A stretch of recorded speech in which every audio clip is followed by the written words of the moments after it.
Nous allons aborder ce qui sera, je pense, la dernière leçon, la 12e, ce sera la leçon 12, sur la débimétrie. Et dans cette 12e leçon, nous allons aborder un type de débimètre intéressant, qui est le débimètre à ultrasons.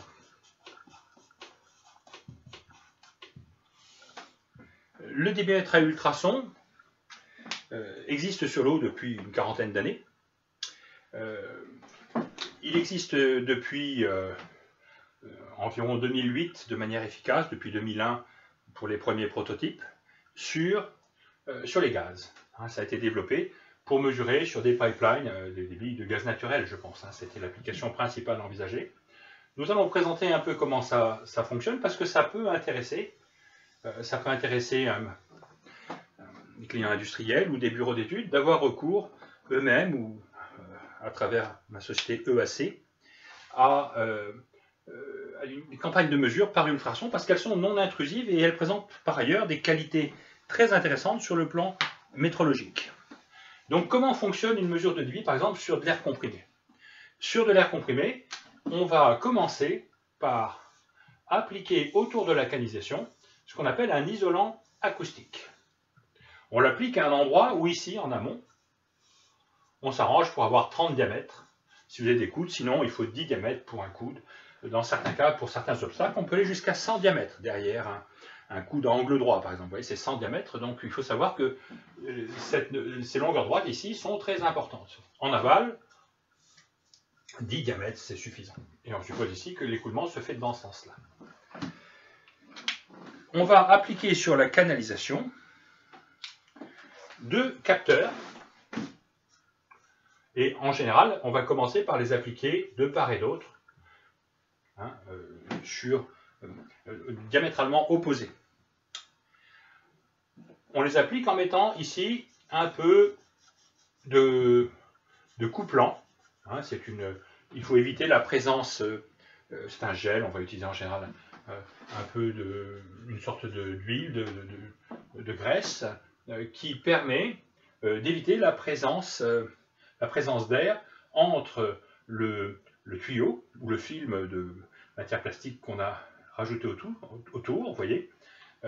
Souvent ce film, c'est du bitume, vous voyez, un produit qui évite la propagation des ultrasons sur la canalisation. On veut juste mesurer la propagation à l'intérieur du fluide. Donc le principe, c'est que le premier capteur, qu'on va appeler grand A, et le capteur grand B sont raccordés à une horloge. Le premier capteur va envoyer un signal au deuxième capteur. Il est un peu plus droit que ce que j'ai fait.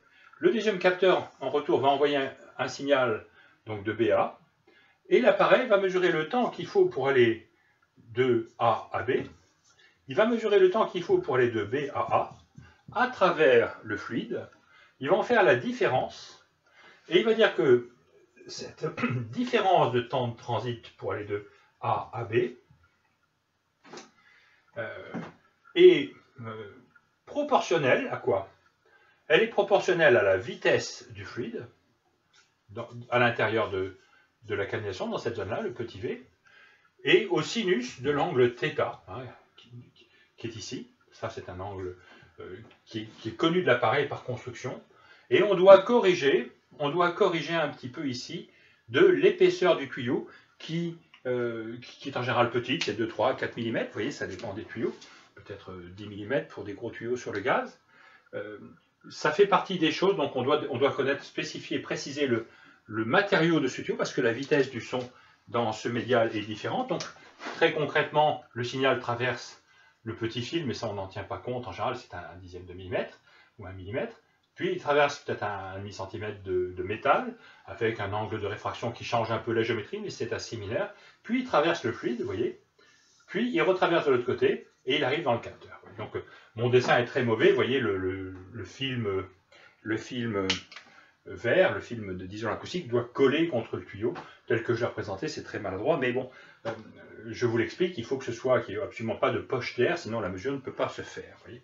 Alors quels sont les intérêts du débimètre? Ça c'est le débimètre à ultrasons, donc ultrasons, et de type différence de temps de transit. Par opposition à une autre technologie ultrasonique, qui est le Doppler, qui est un peu un effet de radar, vous voyez,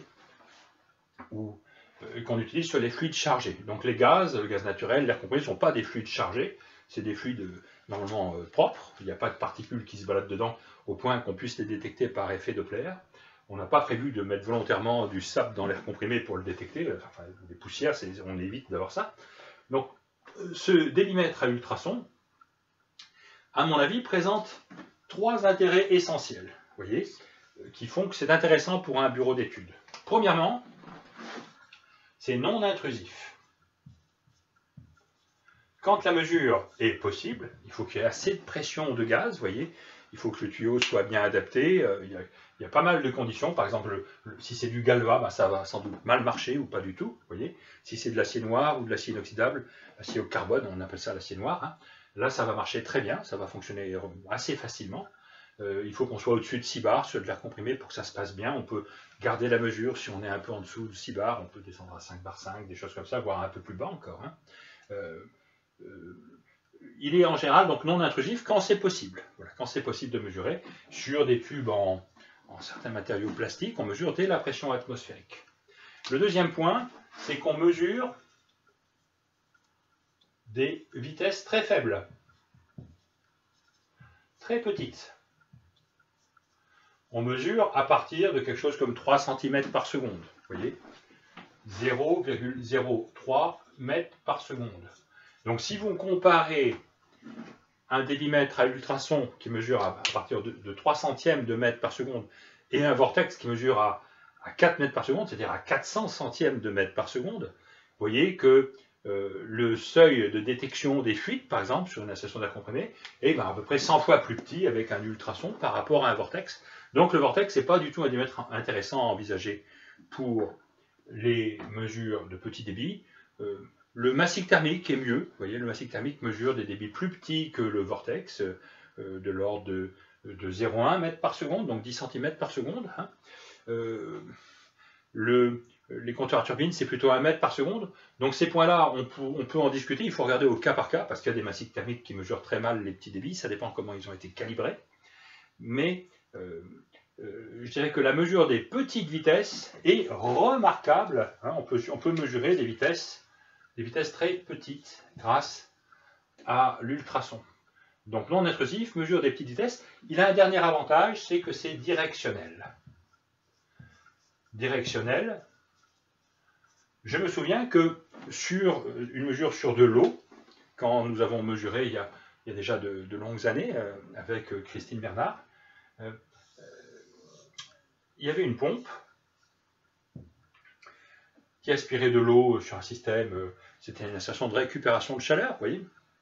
Et cette pompe envoyait cette eau pour se charger en chaleur. Enfin, écoutez, il y avait un schéma d'ensemble que je ne peux pas discuter ici.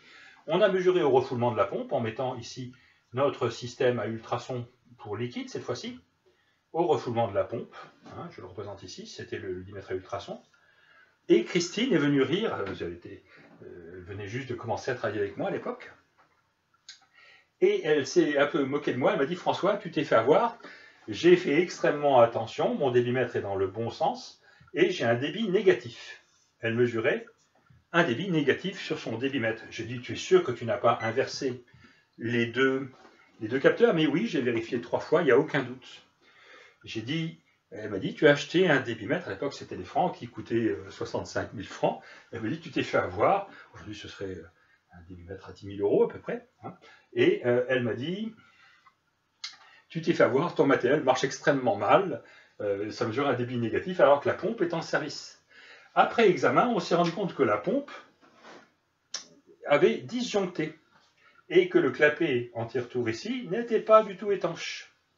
Nous avions donc réellement une pompe qui fonctionnait en générateur de courant et on a mesuré plusieurs centaines de volts dans l'armoire électrique, c'était disjoncté, mais le moteur électrique de cette pompe générait une tension très importante, éventuellement dangereuse. Donc une pompe qui disjoncte et qui se met à fonctionner soit en en générateur, vous voyez, soit simplement elle travaille en frein pour essayer de freiner le débit qui passe dans le mauvais sens, c'est assez problématique et ça peut être détecté par un dimètre à ultrasons. Ce qui était amusant dans ce cas-là, c'est que cette pompe était supposée faire de la récupération de chaleur, et du fait de ce dysfonctionnement, c'était l'eau de la chaudière qu'on envoyait, enfin qui partait toute seule en sens inverse, se faire refroidir dans un réfrigérant atmosphérique sec qui était situé sur le toit et qui servait à refroidir des groupes frigorifiques également.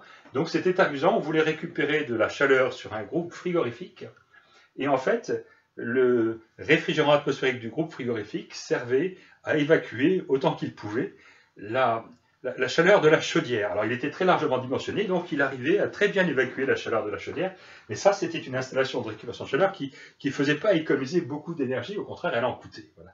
Donc un dimètre ultrason peut être intéressant à cause de son côté directionnel, on pourrait vous donner des dizaines d'exemples. Donc au moment où on va terminer ce cours sur la démétrie, je pourrais vous parler de différents autres rotamètres et autres débitmètres à flotteur.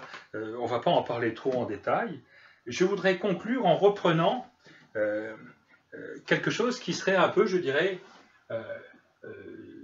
notre état d'esprit en vous présentant ces formations. Vous voyez, et notamment sur la débimétrie, ces présentations. Là, c'est un début de formation, ce n'est pas encore une formation pratique, mais c'est quelque chose qui peut vous donner un aperçu de ce qu'il vous reste à apprendre si vous souhaitez apprendre.